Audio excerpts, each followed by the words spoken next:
Direct from the Trailer Park Studios of the Artful Tourist, Norma Ann Chattin, found online at nachattin.com. We have another segment in the flashcard series.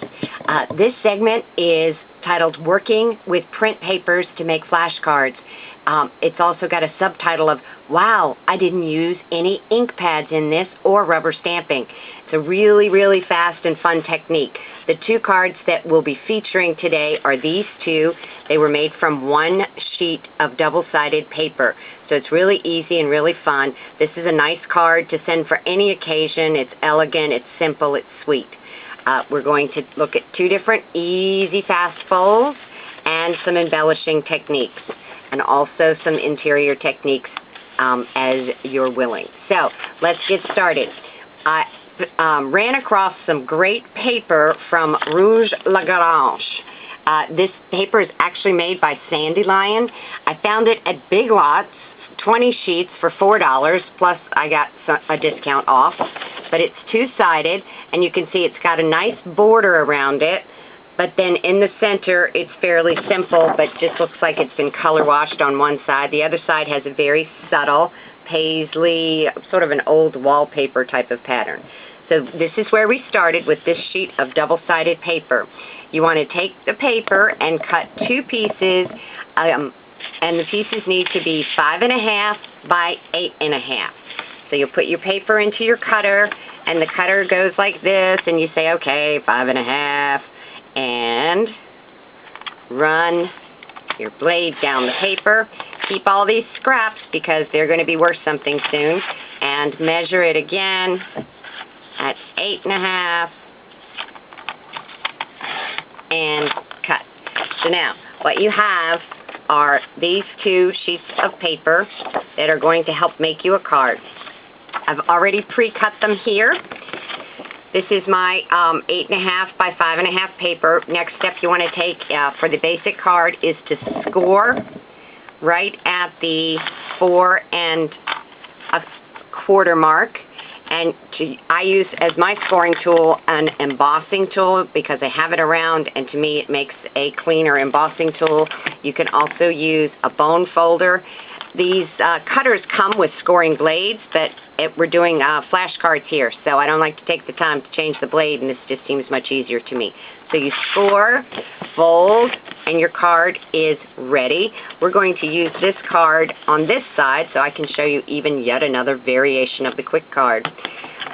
The only additional paper that we're going to be using for this card is what I call mulberry paper. And this came, again, at a very convenient price, specialty matte stacks. These are great by Die Cuts in a View. They come with tons and tons of different colors of mulberry papers in a nice small size. So I chose for this project the white paper. And there's the part I've already started. Little tip with mulberry paper, to get those really pretty soft edges on your mulberry paper, you want to, you can do it really, really easily just by using a water brush. There's a good shot of the soft paper. So I've started, I've cut a small piece from my leftover scrap, started out like this, cut a small piece like this to be the base mat for my card. So cut a small piece like this. I need a piece of mulberry paper that will fit onto it, and I'm going to use white this time because the purple looked a little harsh for this reverse technique. So then I put my mulberry paper down, and again, I'm eyeballing. We're talking flashcards here, not rocket science. But I use my watercolor brush, and this is one of those barrel fill brushes by EK Success. You can also just use a regular watercolor paintbrush, but once you've put water on it, it just pulls very easily apart and gives you a nice, soft, fuzzy edge. This is going to go onto this, is going to go onto this. You can see the card is already getting put together. Next, I take the rest of this sheet of paper and I punch out my bird. This is a punch by Stampin' Up. It's a fabulous punch, but again, the point of these flashcards is to use what you have when you have it. So you just want basically a punch about this size, or if you don't have one this large, then you want something that could be a combination of these colors. I'm going to want my bird to show up in the green, and I want my bird facing to the right. So I want my bird facing that way in purple. I'll get there, don't you worry. So I put my paper in, and I see from the back of the punch, I find a good spot for the bird because that's the main focal image, and I punch. So there you can see what comes out with the punch. Very easy. These punches are great to use too. So now we've got some pieces and parts collected. We've got our card base, we've got our 2 mats, and I promise we've got our birds. Don't you hate it when that happens? But guess what? Life is good. So we are going to punch again, pick out a good space for the bird. Want the bird facing, and punch. Ta-da! See how easy it is now. Okay, so we've got our bird part. The bird is going to be layered onto the mulberry. The wing is going to go onto the bird, and the branch is going to go here. Now, you can see this looks kind of washed out, kind of pale, can't really see it. So we're going to jazz this up just by inking the edges. It's very easy to do. And I've got 2 ink pens that I'm using here in sort of a purple and a green. One is the Adirondack Eggplant ink, pen, and the other is from Marvy. This thing is so old, look, it's already scratched off. But I can't even read the color. But it's like a gray-green. If you don't have a color you like, you can always layer and mix colors. It's that easy. But the purple, I'm going to edge in Eggplant. You put it down on some scratch paper and just run your pen down every single side. And you can get it as thick or as thin as you like. I'm liking this thicker border because I really want it to pop and show out. Oh, look, I made a mistake. Duh, it's not a problem. It's not rocket science. Again, I'm working around the camera on this trip, so if you like, you can soften that. If you feel like you've made some kind of mistake, you can soften your border by running your pen a second time in just a, swirl kind of way. Which, again, for this set, I like that because I want some bold and some pale. Now, you can already see this looks a lot brighter. Everything is better with a border, excellent with an edge, marvelous with a mat.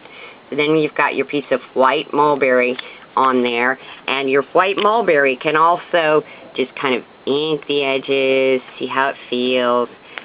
You can run these across an ink pad too. What I like to do with the mulberry is just a very, very subtle ink, and then I turn it over. Show you now. Like that. Then I'm going to want my bird in purple facing to the right. So I'll glue my bird down. I also outline the bird, and I give the bird an eye because the bird should see what's going on. There's my eye for a bird. And again, I just do the edge around. Hello, bird. But there you can see, bird's edged, going to town, gonna have a good time. You can thicken your line if you want. You can thin your line if you mess up. Again, I'm working around the camera, it's a little tricky. Your wing, you're gonna use the green side.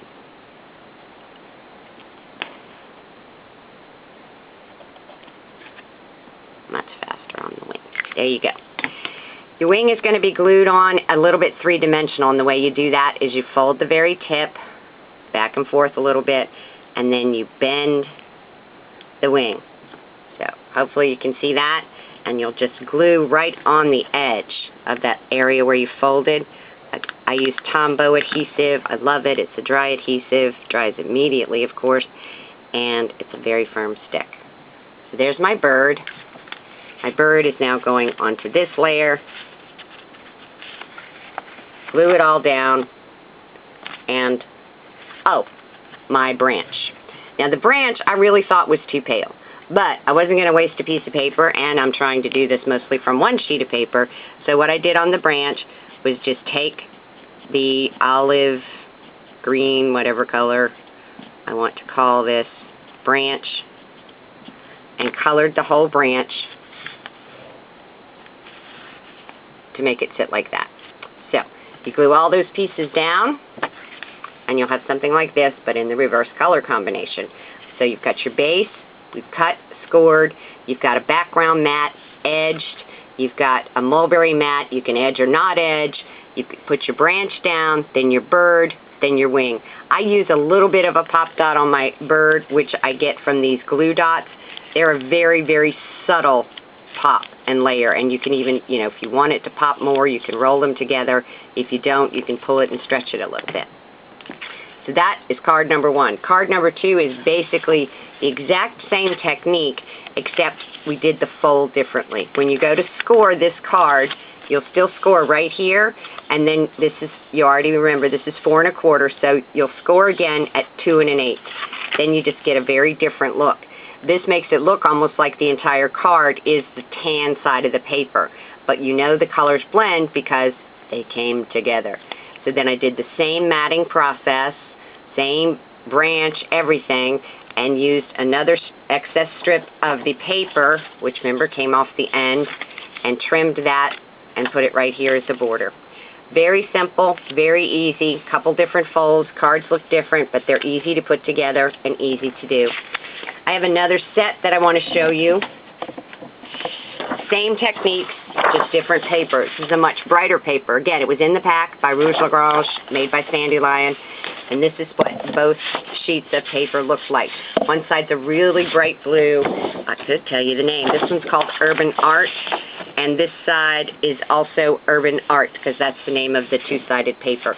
So I took this and made some birthday cards. And again, I was trying to find some cards that maybe looked a little more like they could go to a guy or even a child, just depending on who I needed to send them to next. So this card has the blue on the front, and then I did use a couple of scraps from my pile. I used a scrap of red, and I used a scrap of blue, and I used a white to put the cupcake on. But all same technique. Cut the paper, score the paper, fold the paper, cut the matte layers, punch the punch. The punch I used is a Martha Stewart punch. This works fabulous. This is even a two-part punch, so you can punch it out of the paper and then flip the sides. So this is one punch, but I just flipped it over. Then I also used a little candle punch that I had. You can also cut a candle really, really easily. Okay, I did use one stamp on these, the smile stamp, and then on the inside, sweet birthday wishes. Put the sentiment in the opposite color. 3 of these came together really, really easily. From one sheet of double-sided paper, you'll get 2 cards. So just sitting and working, you can do all of this in a couple minutes. Seriously, you could do in 30 minutes, you could come up with 4 to 6 cards very easily and very quickly. Remember, you don't have to have the paper I have. You don't have to have the stamps I have. The technique is what's important here. Enjoy the technique. Play around with your pattern papers. Buy papers on sale when you can, and just enjoy the process. This is Norma Ann Chattin from the Artful Tourist Studios, encouraging you to visit www.nachattin.com for more information on flashcards, see the whole series, and also artful journals and other creative paper projects.